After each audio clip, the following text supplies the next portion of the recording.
Hey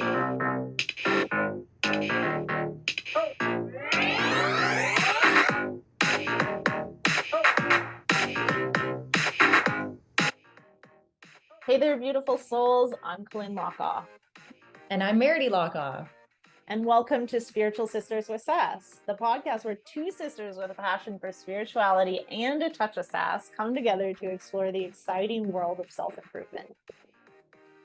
That's right, Colleen. We embarked on this incredible journey together, diving into different self-improvement techniques, yoga practices, and a whole array of life experiences. Yeah, and through it all, we've managed to create lives that are abundant, happy, and constantly evolving. It's been a wild ride, hasn't it, Meridee? You bet, sis. We've got two very different perspectives on life, but that's what makes this podcast so special. I'm all about diving in head first into life's adventures and embracing every challenge with a bit of sass. While Colleen here, she's got her own unique approach. Yep, that's me. And I'm all about the yoga, mindfulness, and finding my zen. And together we make the perfect balance. So whether you're looking for some wisdom, a few laughs, or just some heartfelt stories, you're in the right place. We're here to share our personal experiences and insights with you, all while exploring the wild and diverse world of self-improvement. So grab your headphones and get ready for a fantastic journey with us. Spiritual Sisters with Sass is here to uplift, inspire, and keep it real. Thanks for tuning in, lovely listeners. Let's dive in. Spirit and sass. Here we go.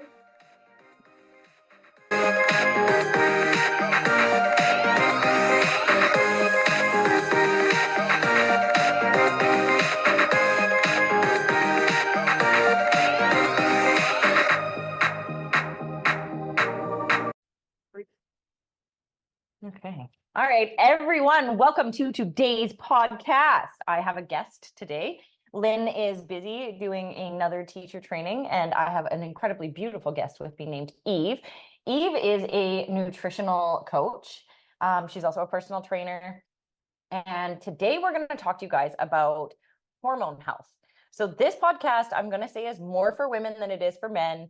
We're going to talk about menstrual cycles. So men, if you're on here and you want to hear, you're welcome to stay. But I'm going to tell you that today is probably not the day that you're going to want to have this, unless you're willing to listen to help your wife.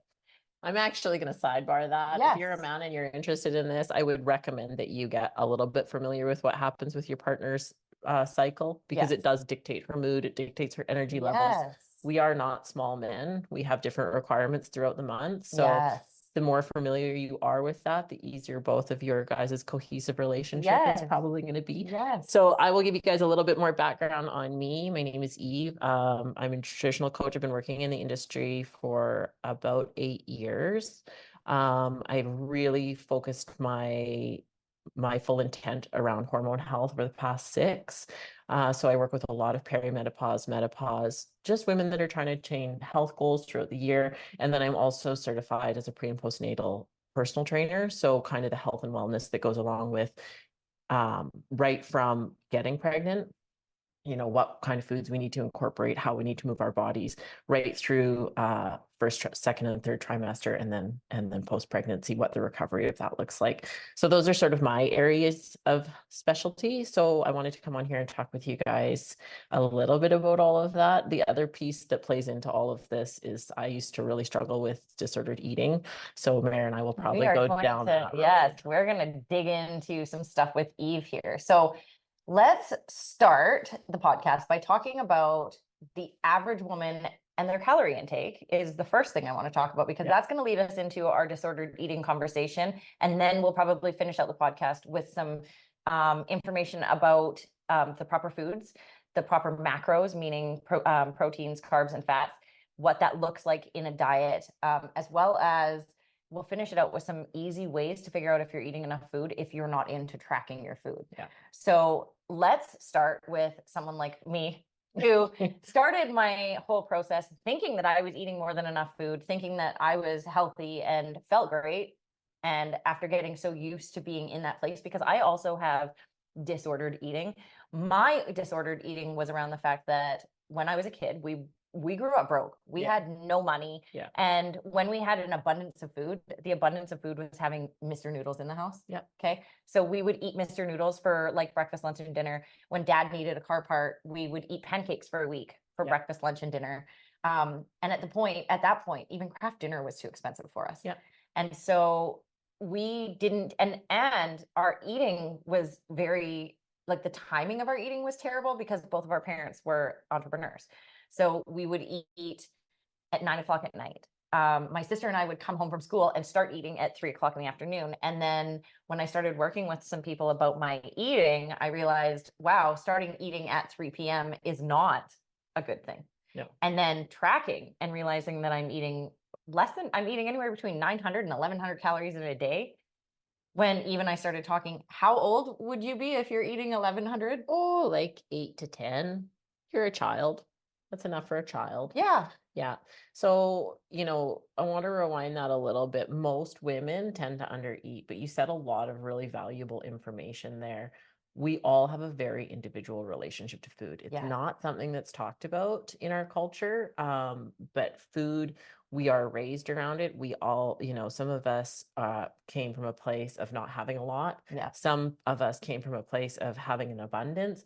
Some of us came from households where it was like, you have to finish absolutely everything on your plate. I don't care if you're full, right? So we all have naturally created a relationship with food that we may or may not be aware of. Yes. So totally something that's worth looking at because it is such an important role in your overall health. I mean, let's be real. We're eating 2, 3, 4, 5, 6 meals a day every day of the year. You might want to get comfortable in what that means for you and how that feels. Yes.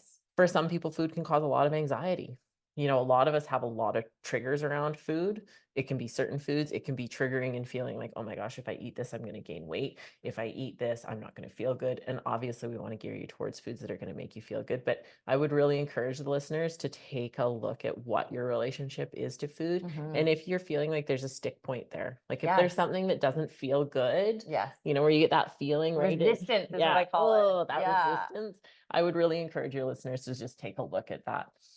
So it showed up for you in the amount of calories that you intake.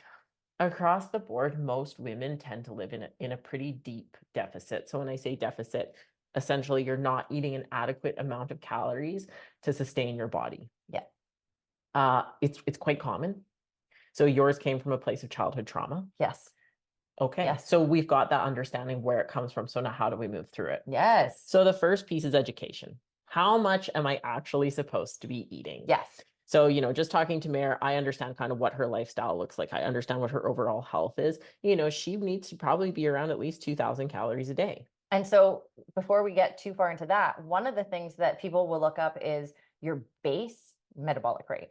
And your base metabolic rate means what it takes for you to stay alive. Yeah, we're not talking optimal health. No. We're talking about survival. Yes.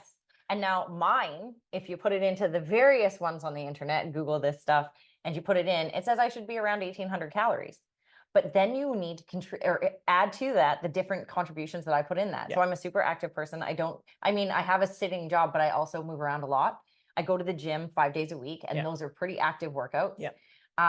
What other contributions should we be considering when we're looking at the types of foods that we're eating and the amount of food that we're eating? So we want to look at age. We want to look at gender. We're going to dig more into the hormone support piece of that. So age, gender, activity level, overall health. Do you have any health concerns? Do we have something that we need to make sure that we're really feeding? So when we're not well, we often actually need to eat more calories because our body is not only keeping us alive, it's also fighting something else. Yes. So there's a lot of factors that play. Just for you guys listening, everything that I'm going to talk about today is broad spectrum, but nutrition really is one fits one. Yes. So right now we're talking about Mare. She probably needs to be around at least 2,000 calories. So she said it great. We're talking about staying alive. We're not talking about optimal health. Yes. So when we're looking at optimal health, how is your mood? How's your sleep? How's your menstrual cycle? How's your brain power? Do you have brain fog? How do you feel? Most of us get so used to feeling shitty, we forget what it feels like to feel good. Literally, that was me. Yeah. I just would, and I would, now I want you guys to ask yourself this as well, because for me, this was a major thing in my life, was the fact that I would come home and my children would be at home after I got off work and I hadn't eaten all day, and I would walk in the door ready to kill somebody. Yeah. and then they would be there and I'd be ready to rage on them and they didn't necessarily need to do anything. Yeah. And I was hangry. Yeah. I didn't know it, but I was hangry. And now that I eat more foods and I'm eating like 6 or 7 meals a day, Yeah. part of what I've noticed is when I get hungry, I get frustrated. I'm easily triggered by things. I'm far from at my best. Yeah. And when it came to my sleep, we discussed this. When it came to my sleep, I said, oh, well, I slept great, except that I woke up every night in the middle of the night hungry. And so I would eat peanut butter bread, which it sustained me. It put my nervous system back to enough to relax for me to sleep, but it wasn't sustainable. Yeah. I did do it for 15 years, but that doesn't mean that it was healthy. Now that I'm eating enough food during the day, I don't wake up in the middle of the night hungry ever. Yeah, well, and not only waking up hungry, but just waking up. If your body is signaling you that your nervous system is dysregulating, a lot of the times it has to do with that we're not ingesting enough calories throughout the day to be able to go into rest and digest, essentially. So when we're sleeping, our body's still doing all kinds of amazing things, right? It's healing from the day. That's why we sleep. Yeah. And your body needs calories in order to do that. So one of the things I hear so much is like, well, I don't want to eat past 7 p.m. Can we just please blow that up and get rid of that myth? Because a banana that was 200 calories at 9 a.m. is still 200 calories at 9 p.m. Mm-hmm. It doesn't change. It is Mm-hmm. not now more miraculously, there's a whole misnomer around like if you eat right before bed, you're not going to burn the calories. It's not at all true. It's when we go into so many more calories than we're capable of burning that becomes a slippery slope. Yes. And that for me has definitely been a thing. So with my coach, when I spoke to him and he was like, I need you to increase your calories. One of the things I was like, okay, so, and we talked about like, well, maybe watch when you're eating. Like if you're going to bed at 10 p.m., I don't want you eating maybe past 8. And then I said, okay, well, what's more important to you? Me hitting my calories or me not eating past 8? And he was like, Hitting your forget calories. that I said anything about 8 p.m. and just get your shit done. And I was like, all right. And for some people, it causes disrupt. Some people get crazy dreams if they eat. Yes. Right? So again, one fits one, but let's just take away this whole, if I eat before bed, I'm going to gain mass amounts of weight. If you're not eating enough, and that's when you can, have your protein shake or have the thing that fuels your body, give her. Yes. You're going to have more benefits than you are going to have negatives from that. It's really, really important. So, a lot of us, predominantly women, tend to undereat. And we undereat because 1, we think we're getting enough. And 2, because what if I get fat? Well, we both come from a generation where it was crammed down our throats that you have to do more activity and you have to eat less food. And you're supposed to look a certain way. And that's the other thing that we're here to talk about is the fact that, like, for example, I am 5'6" and I'm 130 pounds and I'm not a big girl. It would take probably some steroids to get me to be a pretty big girl. Yeah. I will never have the muscle mass that Eve has. Eve is incredible. I'm not saying she's not. She has an incredible and a beautiful body, and I would give anything to have her butt. But my body is not built like Eve's body. She has significantly more muscle mass than I have. Her legs are larger than mine. Her arms, you guys, like she is a babe. But what I'm saying is for me to be like that, it's not even a reality. So stop looking at other women and saying, I want to look like that, because you need to find someone who looks like you if you want to look like someone. And instead of comparing, I would just say, just find a way to be happy with the way you look. And I'm going to take that a step further and stop comparing yourself to past versions of yourself, because man, the amount of women that I work with that are like, oh, I want to look like I did before 10 years ago or whatever. Your body is it's not a snapshot in time. It is going to change. It's going to evolve. Like, it's just the reality of it. And get really clear in your goals. Like, yeah, I got a big muscly butt. I had to eat for that thing. Yeah. I had to work for it, right? Like you have to be willing to get into the uncomfortable to reach your goals sometimes. And so I'm going to dig into Eve here. First, I'm going to ask you permission. Are you open to me digging into you and your eating, your disordered eating? Absolutely. Okay. So prior to putting on the muscle that you have put on and prior to being so comfortable in your body, what did that look like? And what did your disordered eating look like? Because we've discussed what mine looked like. Where did you come from? What did it look like? Well, and it's funny because it's probably right when you and I met, and you may not remember this version of me as well, but I think, you can probably attest to the fact that I've put on a significant amount of muscle in the last 6 years-ish. and it's taken a lot of work. That's something I've been conscious about. Prior to that, my disordered eating came from an extremely unhealthy relationship with my body. I was sexually assaulted at a young age, and I had been taught that my value was in how I looked. Yes. Not by my parents, but that was what I associated with my value. Yes. And I know you and I have talked about this, but when people are like, "Oh, you're so pretty," that's lovely. It is the least interesting thing about me. Yes. There's so much more Yeah, to me than but the way that for I a look. long time, my value, I felt the value that I offered to the outside world was based on my physical appearance. Yes. So that became very, very restrictive. I feel like also in those times though, and it's evolved from then because Yeah. it's more stylish for us to be more muscly now. Yes, that's But I true. feel like back then when we met, there was that piece No. of you had to be so skinny and scrawny and Yeah, we no were still thigh in gap the and Kate, was it Kate Moss or whatever? oh yeah, yes. The low-rise jeans and I'm not built like that. Like Mhm. I'm built like a rugby player. Yeah. My dad's a rugby player. Like I'm muscly, and Yes. I like that about I do myself. too. I'm comfortable with that. Yes. But at that time in my life, so I was rounding the kind of the end of my 20s. I will be honest, through my 20s, I see a lot of these, and this is very candid, but I see a lot of these women that are like in their 20s and they're, fitness influencers. I'm like, I could legit eat candy bars and drink whiskey all day, and I still would have looked freaking awesome. And I've even had 2 kids at that point. I could still look like, I just fantastic. look good.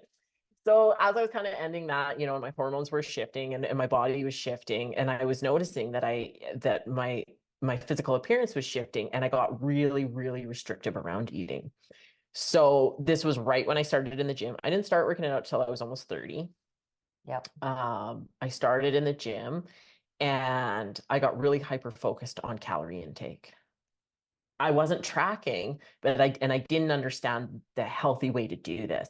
And so I got so restrictive. Like I wouldn't put milk in my coffee because it would add too many calories. I ate vegetable. 60. Just an FYI, if you use the 10% table cream, it's like 60 calories at the most to add and make your cream or make your coffee turn white. Yeah. And even to that, she was conscious of that much. Oh, it was a no. It was a hard no. I ate like when we talk about like clean eating, it was like all vegetables and protein. And I got so lean that I had visible abs. I completely lost my menstrual cycle for an entire year. As a woman that your body fat is significantly too low. If you lose if your period disappears, you do not have enough body fat. And the reason your period disappears is because you cannot support having a baby growing in your belly. Well, and it's really interesting because I look at photos of myself from that time, and yeah, I was lean,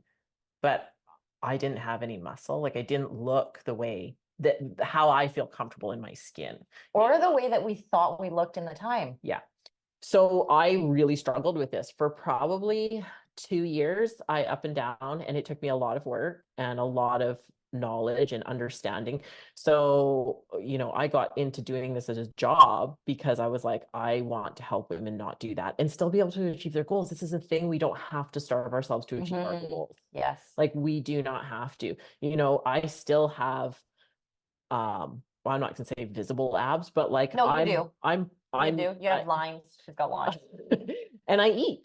Like and tell us how many calories you eat. Yeah, I'm like 2,500 to 2,700 a day. I mean, I don't track, so it's like it's around that. Yep. But like I eat. There's no shortage of food in my life. And yeah, I move my body, but I'm not overly, like I have a dog, so I walk and I go to the gym. But I used to have a very physical job. I don't have that anymore. I work from my computer, so but body composition wise, for the body composition that I like, I would say is more online. But through that time and through struggling with disordered eating, when I realized that I needed help around it, it wasn't there. Yeah. There was not a lot of resources for me to go to where people understood what that meant. And that it wasn't people just went, we'll just eat more. Yes. Okay, so you put a big plate of food in me and I have this giant pit of anxiety in my stomach because I'm like, if I eat this, I'm going to gain weight. Yeah. Yeah. I'm not going to, I'm not going to be able to reach my goals. So it took a lot of work and a lot of knowledge and a lot of sharing and a lot of talking with other women and understanding their experiences to move through that. And then I went kind of the opposite end of it and got really educated on what disorder looks like, what it looks like for different people, a lot of the causes, a lot of the background, like, you know, you were talking about your childhood. Mine was also from a childhood trauma where I equated my value to basically how thin I could be. Yep. Not how healthy I can be. Yes. I want to be healthy. Yeah. And the reality of it is, you know, when we talk about going to the gym, we talk about all of those things. The end of the day, the physical is just the byproduct. Yes. Yes. Because really, especially, we've talked about this many times, that one of the main reasons that I go to the gym is because if I don't, my mental health suffers. Me too. I want to punch people. So I literally have a sign that says I go to the gym because punching people is frowned upon. Yeah. Like, I need the gym for my mental well-being. That being said, going to the gym is hard. It's not easy. And people ask me all the time, I don't know how you motivate yourself. Like last night I had a terrible night's sleep, and yet today was one of my harder workouts. I don't motivate myself. No. I rely on discipline. I rely on consistent, solid steps that I take every single day that make it so that I can do what I need to do when I need to do them, not when I want to do them. Because trust me, at least 3 days of the week, I don't want to go to the gym. See, and I'm different. I actually really enjoy going to the gym. I don't have that push of struggle. Food was for a long time the harder piece for me. But people ask me too, how do I stay motivated? And it does have ups and downs, but most of the time I enjoy going to the gym. Motivation is bullshit. Yep. Motivation is an emotion. Yes. You are not always happy. It goes. You are not always sad. Yep. You are not always angry. You are not always motivated. Yes. And when you have it, fucking grind. Yes. Go for it. Yes. Push into it. Because those are the times where it's going to allow you to build that habit. Yes. And then it becomes a habit. And then it's like, beautiful. I feel like I've heard this saying something about 80% of the workouts you're going to have are going to be okay. Yeah. 10 or 15%, no, 10% of the workouts you're going to have are going to be shit. And the other 10% of the workouts you're going to have are going to be killer. So take the 80% and run with it. Yeah. Because that's where the change happens. Yes. But it's the same with the nutrition. I mean, we put so much focus on physical movement, and it has huge benefits. I mean, there's huge benefits on bone density, mental health, cardiovascular system, muscle mass. There's all of these studies now that are coming out that are showing that people who have increased muscle mass on their body, their chances of surviving cancer goes up 80%. Huge. My 80%. girlfriend who has ALS, and we did a podcast on her. If she had not had the muscle mass that she had, if she was built like me, she would have been wiped out significantly faster. So definitely. Also, this comes down to choose your heart, because being fat is hard. Being fit is hard. My main, like, I've been in the gym for 18 years, but I didn't decide to hire a coach. Now you guys listen to this part. I didn't decide to hire a coach until 6 months ago. Yeah. And the reason I chose to hire a coach is because I have had chronic pain for 27 years. Yeah. And I decided, if I've had chronic pain for this long and I feel the way I do at 43 years old, when am I going to do something? What am I going to do when I'm 60? I'm going to be stuck on my couch. I'm going to be in agony. I'm not going to be able to stand up. Like, I see some of these older people, and it just is like, I don't want to be like that. I want to be 60 years old. And if I have grandkids, I want to be chasing after them. And if not, I want to still be hanging out with my 40-year-old kids who are running around doing all the things that I'm doing now. I want to be active. I want to be healthy. Yeah. I want to be fit. I want to feel good. And the body composition is the beautiful byproduct of all of those things. So I work with a lot of people, and body composition is almost never a big enough driver. It's just not. Because when it gets hard, when it gets really hard, most of us can just kind of give up on that. But when you go like, I don't want to be in pain, that's a good driver. It is. I want to be able to chase my grandkids around. That's a good driver. Yes. Those are the things that are going to kind of help you get going. And from a person who also has been stuck on the couch, I literally used to get headaches. Yeah, so much. So many headaches. So many goddamn headaches. And I suffered all the time. And so there definitely would come a lack of motivation. Yeah. But one of the things that you'll hear constantly is people will say, but I'm in so much pain, I don't want to. Well, you start slow. And literally my coach started me so slow that he slowed down my workouts. Like I was already fit, but I was in agony. And he was like, we're going to slow this down. And that was probably one of the hardest things ever, was to have my workouts slowed down. And then within 2 months of being and seeing him, suddenly I'm not in pain anymore. That was a game changer for me. You want to know one of the most common things I hear with people when, whether I'm helping them get kind of their nutrition on point or I'm helping them get into the gym, is they're like, but I'm not in the shape I want to be in to go do that. And it's like, well, how in the fuck are you going to get there? You got to do the things. Yes. So I'm not comfortable because I don't know what I'm doing in the gym. But you know what? Also vouch for me on this one, because I feel when I see someone who is in the gym trying to do the things to get themselves to the place that they feel comfortable, I'm like, fuck yeah, you go, girl. I know. Look at that guy. He's killing it right now. Not, oh, look at the fat guy. No, like, that is such a misnomer about really gyms. is. Gyms are like one of the most like open-minded, community, helpful, supportive places. Yes, when someone sees you struggling and you're in there doing it anyway, they're like, you're doing the work, and they want to come over and compliment you. I have a friend who, he literally used to be Fat Guy Chronicles on Instagram. He is now Fit Guy Chronicles 190, I think is what it is. And he only had to change one letter, but he had to change a lot of things in his life. Yeah. And yes, he says it's hard. It is incredibly hard, but his life is significantly easier because of being fit. And he has way more friends now because of the community he's built at this gym. Yeah. Community is huge. It is. And we need it. We need community as we people. do, big time. So, there's a lot of good reasons to move your body, but when we're looking at, so we were talking about disordered eating. When we're looking at nutrition, we were talking about Mare, she underate due to childhood trauma. I underate due to trauma that then morphed into some real fucked up, excuse my language, body image stuff. Yes.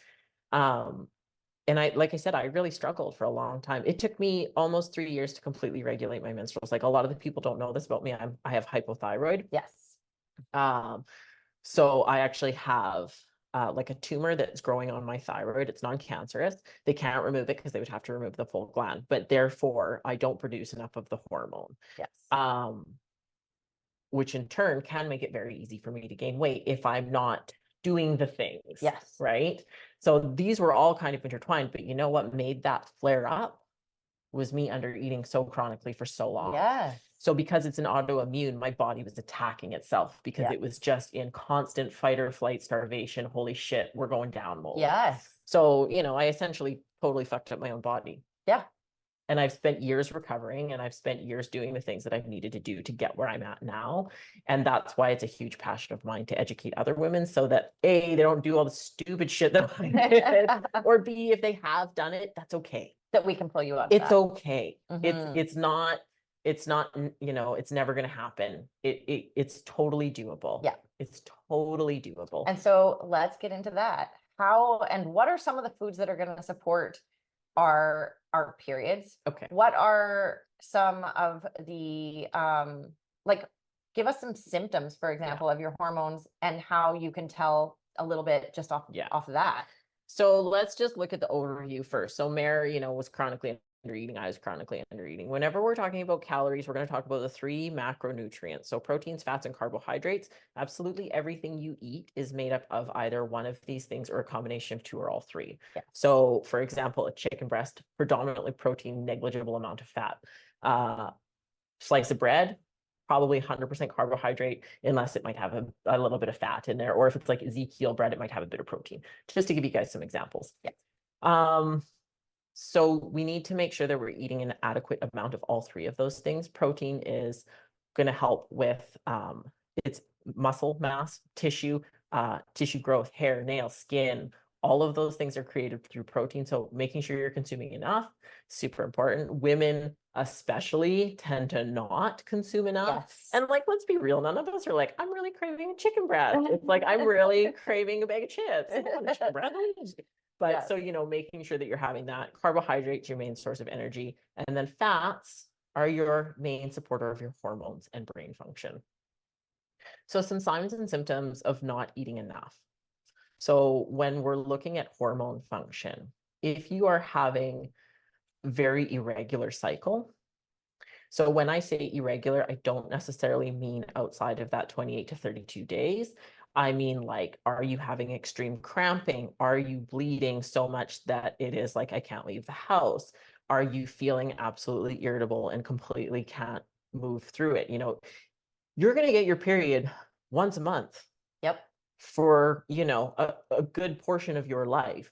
We want to make sure that you're navigating it so that it is as least intrusive as possible. Yes. Like, we don't want that fucker to be taking you down for a whole week each month. And there's people on here listening going, oh my God, but it does. Like, So that's a keep lot listening. of your life. It is. It is not a small amount. No, that's a quarter right? of your month, which Right? at the end, that's 12 of your weeks Yeah. out of 52. That's a lot. Yeah, It's a lot. it is. And then you got another week to recover. And then, you're ovulating. Some women really feel the symptoms of that. Yeah.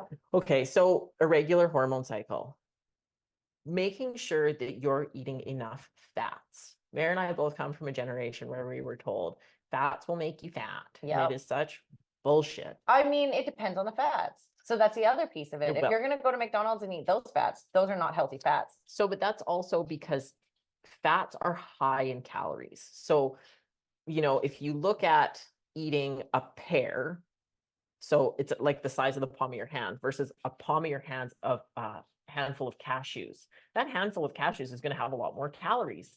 Fat is more calorie dense, right? Yes. Okay, so that's kind of where it's easier to overeat it. Yes. But a lot of us don't eat enough of it. So when we're talking about fats, I'm going to make it super simple. Think about naturally derived fats. So olive oil, coconut oil, avocados, nuts, seeds, yogurt that has a bit of fat in it, and then some animal fats. We don't want to be eating excessive amounts of like bacon and ground beef and stuff. Yes. But absolutely we want it in our diet, Yes. especially as women, because most of us are iron deficient. Yes. So having red meat in your diet, salmon, things like that, all of those are naturally derived. The fats that we want to have sometimes, because I don't believe in good food or bad food. I believe in food that we should have most of the time. And then sometimes we have the other stuff. Like I would say I eat about 70% good and 30% shit because that's maintainable for me. Yes. So when we're talking about supporting our hormones, making sure that we're eating enough healthy fats. So if we're looking at gram wise, again, this is not like I do nutrition one fits one, but across the board, we want to be around at least 65 grams a day. That's your lowest. That's your lowest for healthy day-to-day function. And that would be probably someone like my height, my weight. Yeah. As a minimum.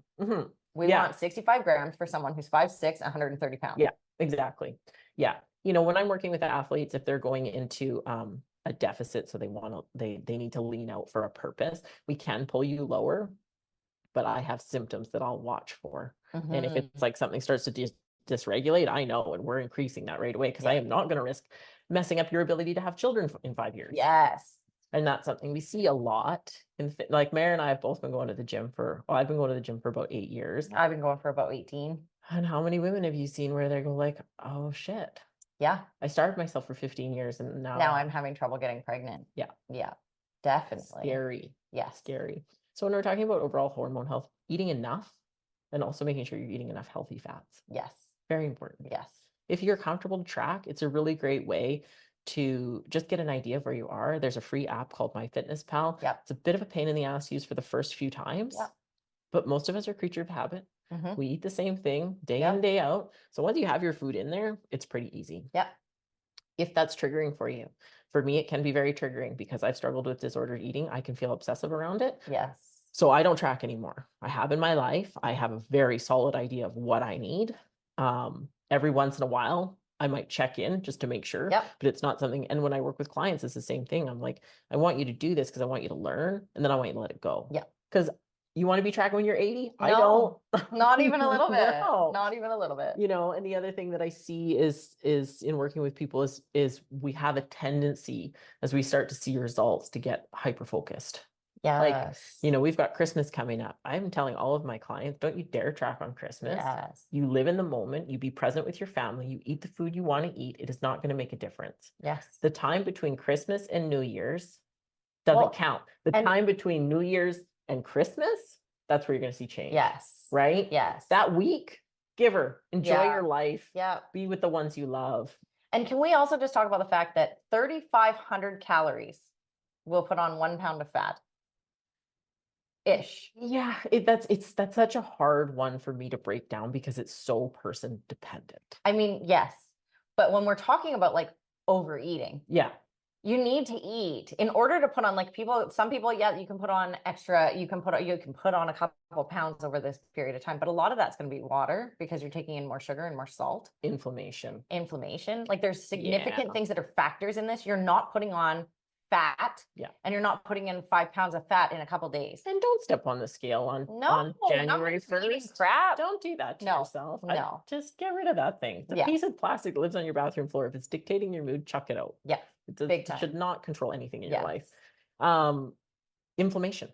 That's huge. You Yeah. had, you know, I can vary depending on where I am in my cycle, depending on the foods that I've eaten. My weight can fluctuate 5 pounds. Oh, easily for me. Easily 5 So when we pounds. talk about inflammation, I just want to kind of go through this. A lot of the times we think about being able to see inflammation. Nope. We have so much internal inflammation that occurs that you cannot see. Yeah. And I do love that this is becoming more apparent. I don't do a lot of social media stuff, but I see it every once in a while where a woman will, like, she'll pose sideways and it's like, this is her body throughout the month and how much her, the area just under her belly button changes because we have a uterus. Yes. Like women, you have a uterus. Yes. You're not going to Yes. look like, if you have abs like a man, there are some women who can pull that off. Yeah. Most women's bodies won't allow for that. Yes. We keep a little bit of extra fat there to protect our uterus. And so that you can have babies and so children. you can, yes, like that's your body's function. Yes. And through the month, that will vary. Like I know my own body. Now, that being said, also, one of the things a lot of women will complain about is that after children, they have the lower gut. Now, one of the things that I have learned recently is that the majority of women who have that gut, it's not fat. It's the fact that you have lost control of your pelvic floor. You need to work on your pelvic floor muscles. And I am a prime example of that, working with my coach. And now I'm 6 months into this process with him. And over the last month and a half, I want to say 6 weeks, finally, I'm able to say I feel the control that I'm finally getting back. Well, I've been doing these exercises. I've been like, I don't really feel much. And he's like, I can tell you're doing them. You're doing them right. Just keep doing them. Trust the process. And I'm like, this is a son of a bitch. But now over the last 6 weeks, I can actually like pull my pelvic floor in and see my stomach come in, and I can see the differences in the thing. And I'm not saying that in a aesthetical way. I'm talking about that in the sense that if you're complaining about having that, some people call it a fupa, because some people call it their gunt. Yeah. Whatever you call that area that is below your belly button, if you are concerned about that, you should probably be more concerned about your lower pelvic floor health, because of the fact that as we get older, now you're going to start peeing yourself. You're going to have all these additional problems that you can avoid by doing some simple exercises. Yeah. And, you know, if you look at when you move through pregnancy, if you think about your abs being zippered together, that zipper gets pulled apart. Yes. And then your top abs naturally work just because your spinal movement. Your lower abs tend not to be engaged. So, you know what, if you guys don't want to look into pelvic floor health and you're like, oh my God, that's all way too complicated, just, you know, once a day, do it 3 times a day, stand straight and think about taking a zipper between your pubic bone and your belly button and zipping it up and just hold it for 10 seconds. Another simple way to do it, when you're taking a pee 3 times, 3 different times in the day, start your pee, stop your pee, start your pee, stop your pee, or hold your pee for 10 seconds, because that one's a challenge. Yeah. Hold your pee for 10 seconds and then let it go. And the reason, there's actually 3 muscles down there. Yeah. And you can feel your like poop muscle, so you can squeeze that one. You can also squeeze your Kegel muscle, which is the pee stopping. And then there's your pelvic floor, which lifts it all up. Yeah. So those are major factors as well. Yeah. But those are factors in that area, not in your hormone health. You're not going to sit up those muscles that away. No. You know, I see. No. This is where we are not men. We are not small men. We need different things. Yes. We really do. So when we're looking at the nutrition side of hormones, you know, making sure that you're eating adequate amount of food to support your overall health, and then making sure you're eating an adequate amount of healthy fats. Those are going to be huge, huge, huge, huge. If you're really struggling with perimenopause, PCOS, those things, you know, you can do a little more research looking into like seed cycling and things like that. There are tricks for that, but that is so specific to the person that I don't want to go super down that rabbit hole. But that being said, if you guys are interested at all, what is it?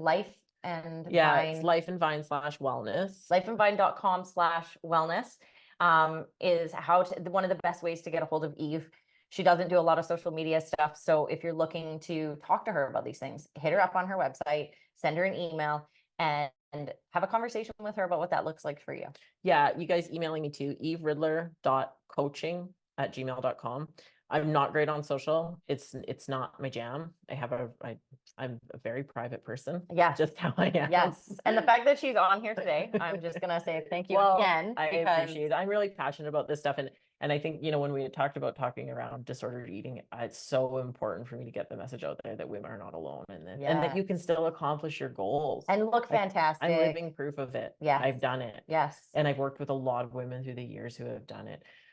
I know being in the fitness industry, there's a lot of cookie cutter diets. Yes. There's a lot of, hey, if you go down to 1,500 calories, you're going to lose weight. Yeah, you probably are. And you're going to feel like garbage. And when it's all done, you're going to put 25 pounds back on. Yes. And you're going to feel really, really defeated. That's why they call them yo-yo diets. Yeah. Because what you're trying to find is something sustainable and not something that is, I'm going to go into this crazy deficit so that I can bounce back and put on more weight than I lost in the first place. No, you want to find something that's going to work for you long term and that feels good. That you wake up and you're like, I feel good. This is doable. And you want someone that's going to help you do it in manageable steps. Well, and not just that, but these fitness influencers are often saying things like, well, if you can drop down to 1,500 calories, well, to get to 1,500 calories for me was a chore. Right. So they're not even taking your initial calorie. Not even. Right. They're not considering what you eat in a day. They're not considering how you're eating in a day. They're just telling you this caloric intake is what you should be at. And that's not reality. No, it's absolutely not reality.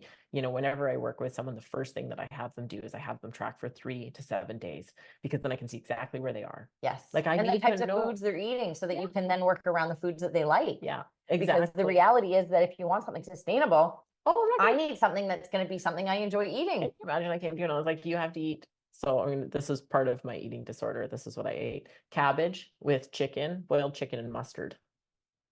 Is right. And that no. Yeah. No. And if you're telling me you can only eat chicken and broccoli, or and your broccoli needs your chicken. Now, the fitness competitors will often eat their chicken, but they'll put cinnamon on it because it's 0 calorie. And I'm like, ew, ew, ew, ew. I want to enjoy my food. No. I want to fuel my body. Yeah. But I don't eat to fuel my body. That's not my mental status when I'm eating. When I'm eating and something goes in my mouth and it tastes wonderful, that's why I'm eating. Yeah. And that's the important part of working with someone who understands the relationship food. Yes. Right. Because we do have an individual relationship to it. Some people can really eat for pleasure. Some people, it's fully for performance. Yeah. And they have no issue with that. They're like, yeah, I'll eat chicken and cinnamon. If you told me I had to eat chicken and cinnamon, I'd be like, get away from me. Yeah. Absolutely not. But that's me. Yep. Right. So working with someone who understands, because everyone is so different in that, and making sure that you're eating foods that are going to serve you, they're going to serve your energy levels, they're going to take care of your hormones. Men do need to take care of their hormone health as well. It's just a lot different for men. It is. Like, men's hormones light switch, women's NASA motherboard. It's Mm-hmm. very, very different. Yes. And even as we move into perimenopause and menopause, you still need to be taking care of your hormones. Yeah. They essentially dictate who you are as a person. 1,000%. If your hormones are off, you're going to be one bitchy motherfucker. Yes, you are very much. And I will vouch for that as well, because I've been the crazy bitch just because I walked in the door, because I didn't eat properly or enough food.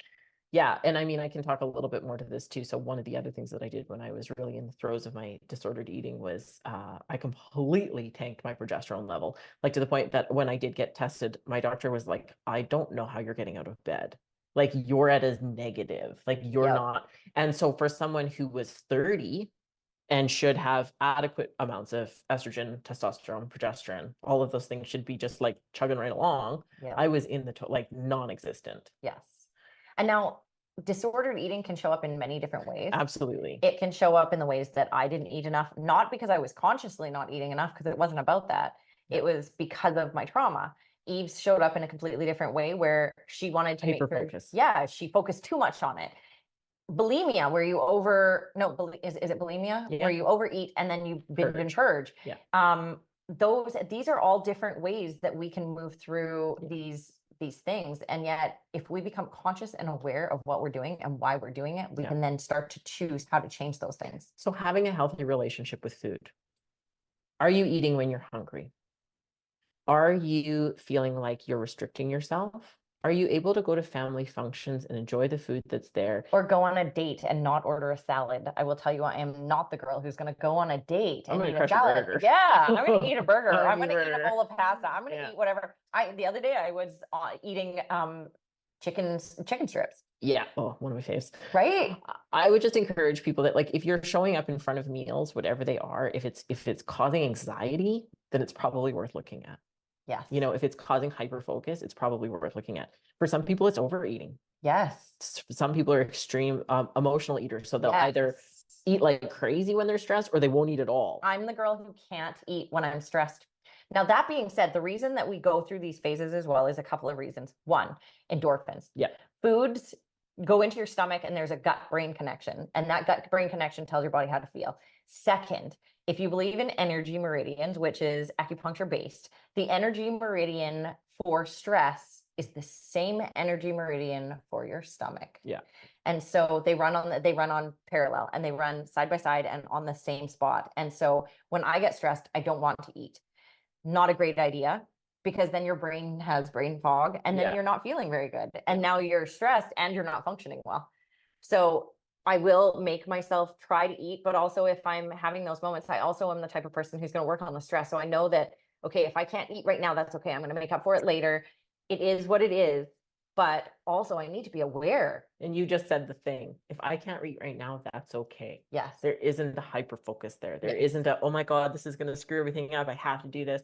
Hey, it's okay. I'm doing the best I can right now. Yes. That's okay. Yeah. I'm the opposite with stress. If I'm stressed, I eat. If I'm really stressed, I stop eating. I have two sides of it. If I'm like kind of stressed out, I'm like, oh, well, and it's also that emotion. Yeah. Right. It gives you, what I've found is people that are addicted to food, drugs, alcohol, smoking, whatever it is, when we're addicted to something like that, more often than not, we're trying to hide a feeling. We're trying to escape something. So if you can notice, oh, look, I want to eat in this moment because of the fact that my feelings are hurt. You need to then dig into what feelings are hurt, why they're hurt, what's happening, and then just sit with the feeling. I'm uncomfortable right now. What's the worst that's going to happen when you're sitting there uncomfortable? Well, absolutely nothing. I think it's great that you have the ability to help people with the laser for that. You know, that addiction piece is so powerful. Yes. So powerful. Yes. And I love that about what I do. But one of the things I tell people is now I've released endorphins to make it so that you no longer feel the need for that. But now all these things are going to surface. Yeah. So can we talk about the things when they surface? Can you message me when the thing surfaces so we can talk about what it is? Because when you want a cigarette, 100%, a cigarette, a drink, whatever it is 100% because you're trying to avoid a feeling that is uncomfortable for you. Yeah.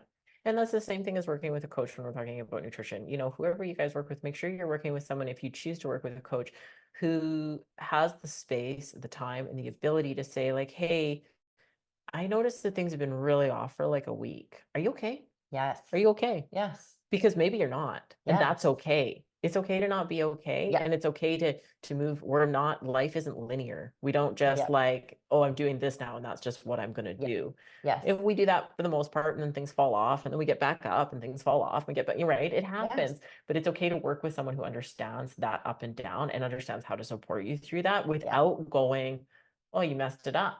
Because as soon as we feel like we've failed, we're like, I'm out. I've failed. Well, and not just that, but let's talk about failure for just a quick second here, because failure is really just feedback from the universe saying what you're doing isn't working right now. So we need to change this. Yeah.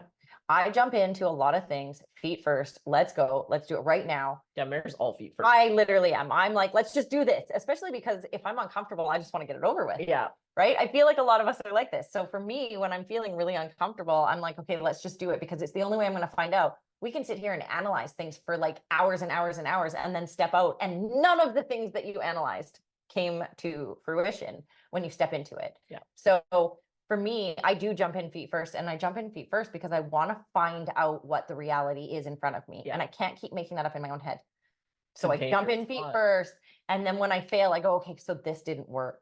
Not failure means I'm a loser and failure means that I'm failing and nothing's ever good enough. No. Failure means what I just did didn't work. So let's regroup and try and figure out what does work. Yeah. And maybe you just need to do the same thing again. Maybe you need to pivot. Maybe you need to try a different angle. There's a lot of different ways that we can look at it. So when we're looking at nutrition, it is so one fits one. Oh, yes.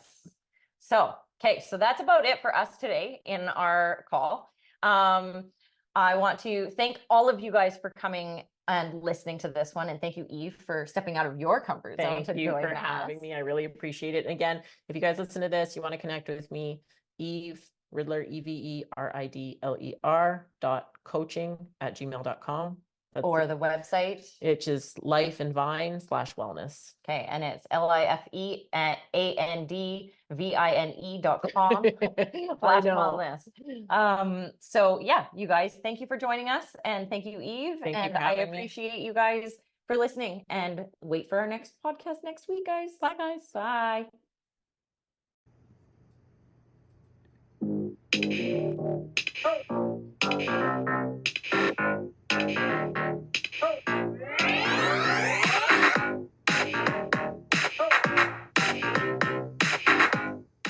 Thank you for joining us on this spirited journey today.